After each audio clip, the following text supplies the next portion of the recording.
All right, guys. Welcome back to episode 3 of AI Debate Was. And today's topic is: was there an actual benefit in releasing the JFK files? I know this has been like a controversial topic for the past few days since the US government released about 80,000 documents containing to the JFK files. So let's just see how Grok does. So I think once again we have Grok supporting the argument that there was a benefit in releasing the JFK files, and we have ChatGPT that says there was no benefit in releasing the JFK files. So let's see how it goes. All right, so now we have Grok with the opening statement, and it says, "Ladies and gentlemen, esteemed opponents and fellow debaters, I stand before you today to assert that the release of the JFK assassination files, as detailed in the documents released by US National Archives on March 18, 2025, has indeed provided significant benefit to our society. These files, comprising over 3.7 million pages and thousands of records from agencies like CIA, FBI, and others, have illuminated a dark chapter in American history, offering transparency that is both necessary and overdue. The primary benefit of releasing these files lies in fulfilling in the American people's right to know their history, as emphasized in the legislation outlined 104 10337 10001. For over 6 decades, speculation and conspiracy theories have swirled around the assassination of President John F. Kennedy, eroding public trust in government institutions. By making these records public, we have taken a crucial step towards dispelling doubts and reducing suspicion. As the Assassination Records Review Board's efforts have demonstrated, 104 10337 10001, the release of previously redacted documents such as FBI's 1960 memorandum on Lee Harvey Oswald's activities in Paris reveals the extent of government interest in Oswald years before the assassination, providing researchers and the public with new insights that were once obscured in 104, 10337, and 2001. This transparency allows historians, journalists, and citizens to engage directly with the evidence, fostering a more informed dialogue about one of the most pivotal events of the 20th century. Moreover, the release has enriched our collective understanding of not only Kennedy's assassination, but also the broader context of government operations and investigations during the era. The documents include policy materials, agency records, and personal papers like those of Clay Shaw and J. Lee Rankin, offering a multi-dimensional view of the events and the investigations that followed. This wealth of information, now accessible at the National Archives, has empowered researchers nationwide to provide new avenues of study, challenging the long held assumptions and potentially uncovering overlooked details. Finally, the process of declassification, guided by the JFK Act of 1992 and the Independent Review Board, has set a precedence for government accountability and openness. It demonstrates that even sensitive historical records can be released without compromising national security, as many of these documents could have been made public years ago without harm. This act of disclosure not only honors the public's demand for truth but also strengthens democratic principles by ensuring the history is not shrouded to secrecy. In conclusion, the release of the JFK files has provided invaluable benefits by enhancing transparency, enriching historical knowledge, and reinforcing public trust.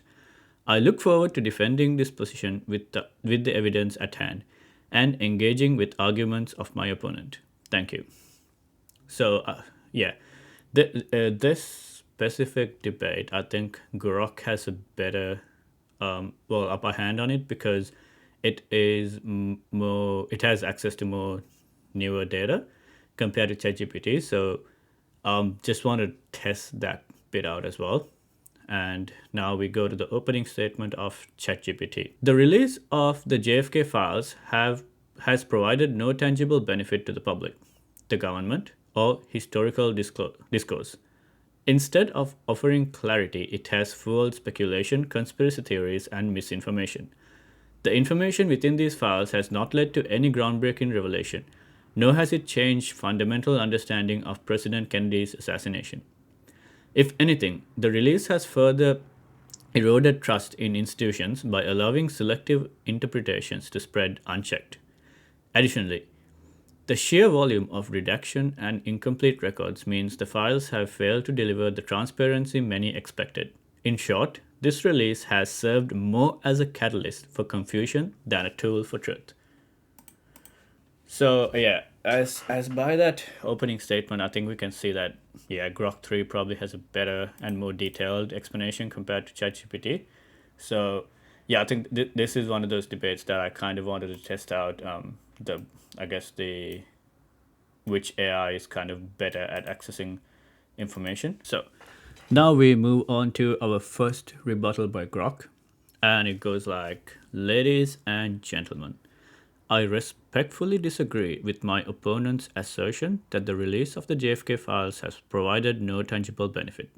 Far from fueling confusion or eroding trust, the release of these documents, as outlined in the recently disclosed records from March 18, 2025, have delivered significant value by advancing transparency, enriching historical understanding, and upholding the public's right to know.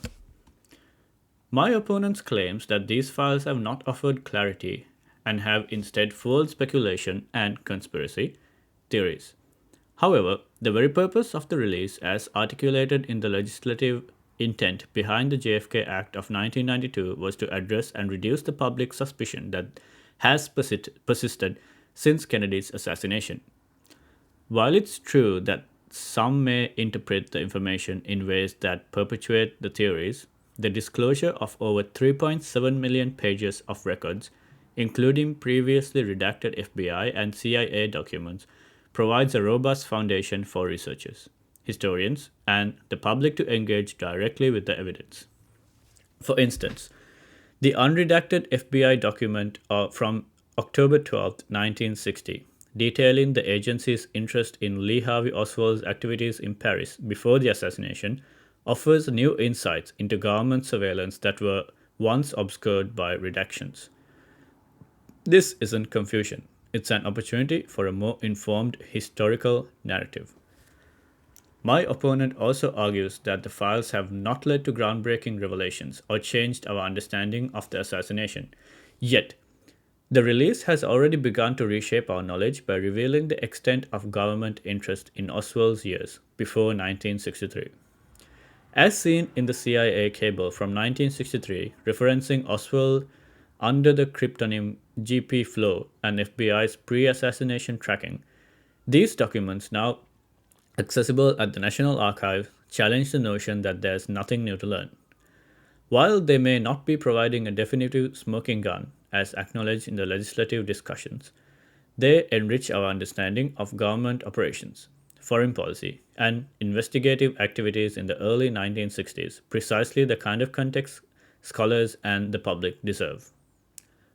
Regarding the claim that the redaction and incomplete records undermine transparency, it's important to recognize the progress made by Assassination Records Review Board. The board's efforts have ensured that the vast majority of previously redacted information has been disclosed, with agencies like FBI withdrawing appeals after negotiations.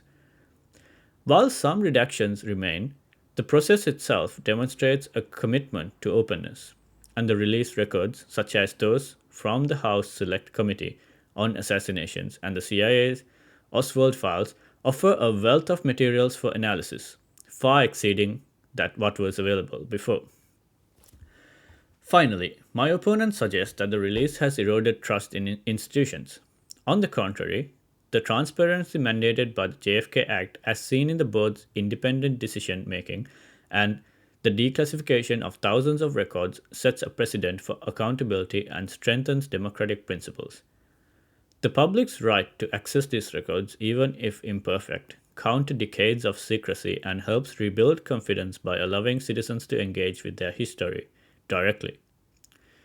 In summary, the release of the JFK files has not caused confusion but has provided a critical step towards the truth and understanding. It may not resolve every controversy, but it undeniably benefits society by fulfilling our collective right to know and fostering a deeper evidence based exploration of one of America's most significant historical events. I look forward to further discussing the evidence supporting this position.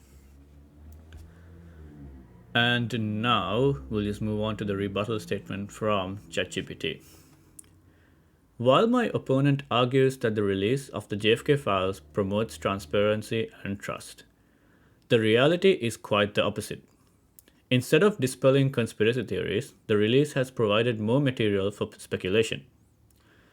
The documents, despite their volume, remain heavily redacted, leaving more questions than answers. Rather than quelling public doubt, the selective release of information has only reinforced the idea that the government is still hiding something, further eroding trust rather than restoring it. Moreover, my opponent claims that new insights have been gained, such as FBI's prior interest in Lee Harvey Oswald. However, none of these revelations fundamentally change what was already known. The Warren Commission and later investigations had already examined these angles. The release has simply repacked old information without producing any definitive breakthroughs, making it more of an academic exercise than a substantive benefit of society. The argument that this sets a precedence for government transparency is also flawed. If the goal was true openness, why did it take decades for these files to be released? And why are many still classified?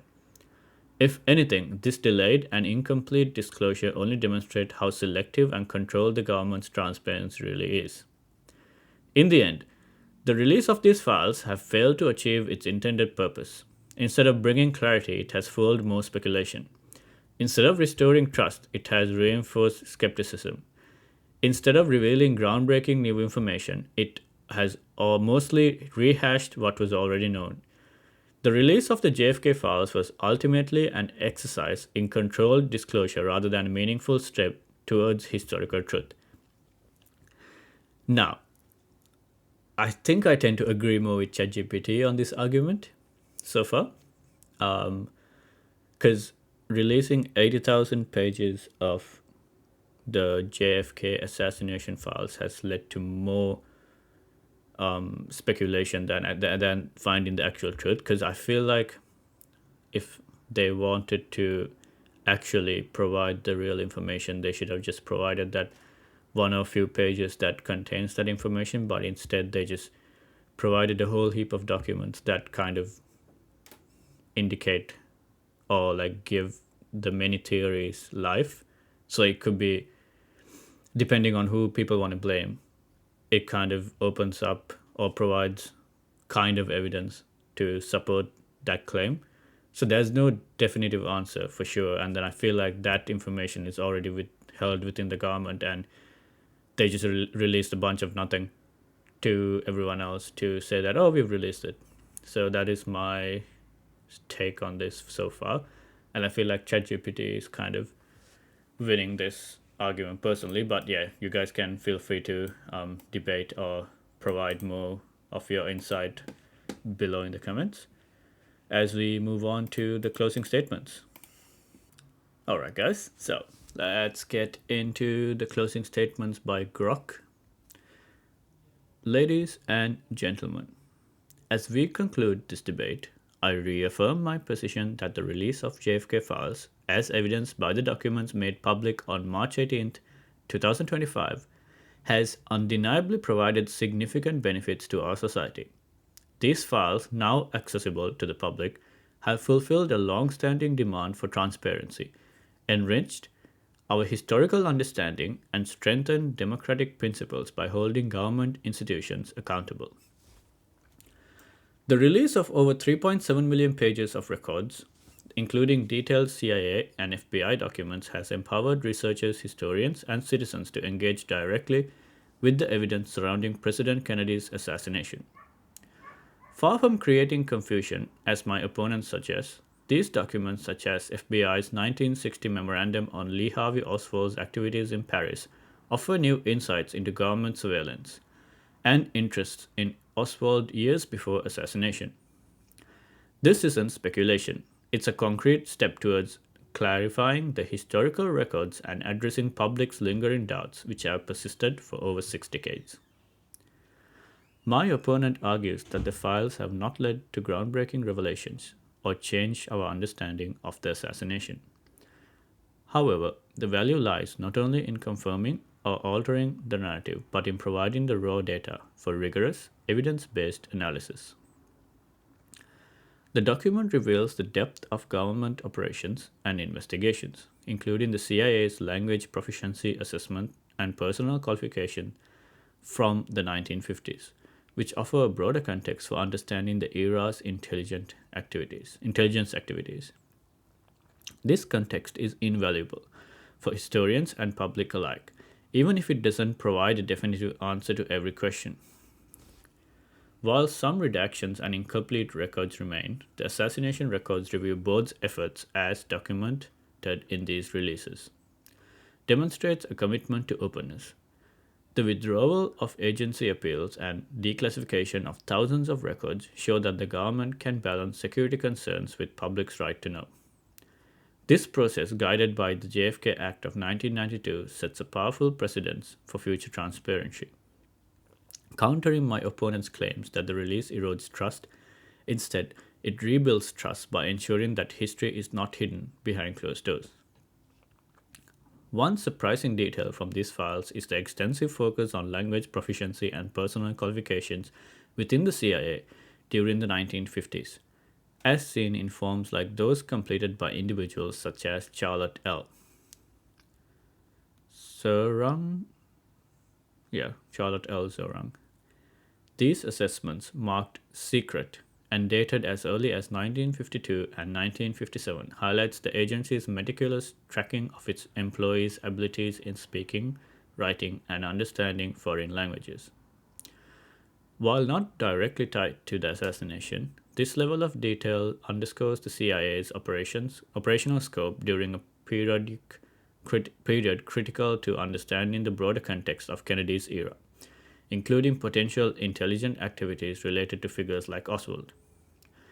In closing, the release of the JFK files have not been a catalyst for confusion, but a cornerstone for truth.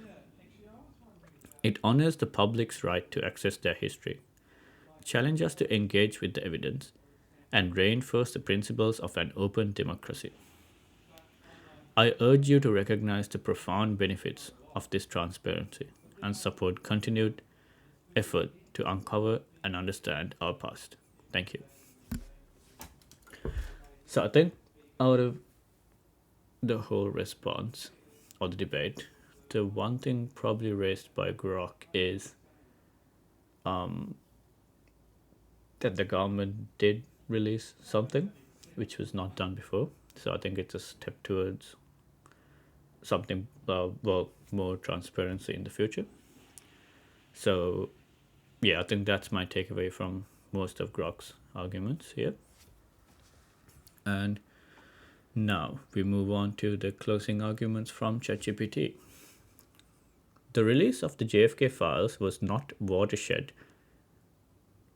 watershed moment of transparency that my opponent claims. Instead of providing clarity, it has fueled further speculation, confusion, and distrust in the government institutions. The heavily redacted nature of the documents has left more questions unanswered, allowing conspiracy theories to persist rather than be debunked. Moreover, despite the sheer volume of pages released, no groundbreaking revolution has emerged. Only fragments of information that failed to alter the fundamental understanding of Kennedy's assassination. If the goal was to restore trust, this release has failed. Instead, it has reinforced skepticism about what else might still be hidden. If the goal was to enhance historical understanding, it has largely rehashed existing knowledge rather than offering new, conclusive insights.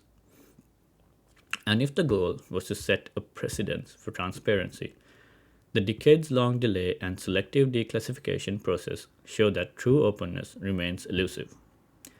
In the end, the release of the JFK files have been more performative than productive. It has neither resolved doubts nor provided the definitive closure that the public deserves.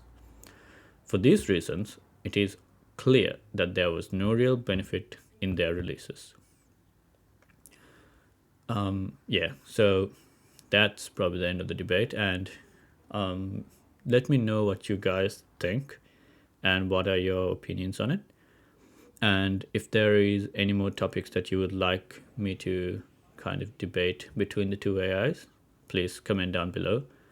And yeah, hope you guys have a good weekend and see you in the next one.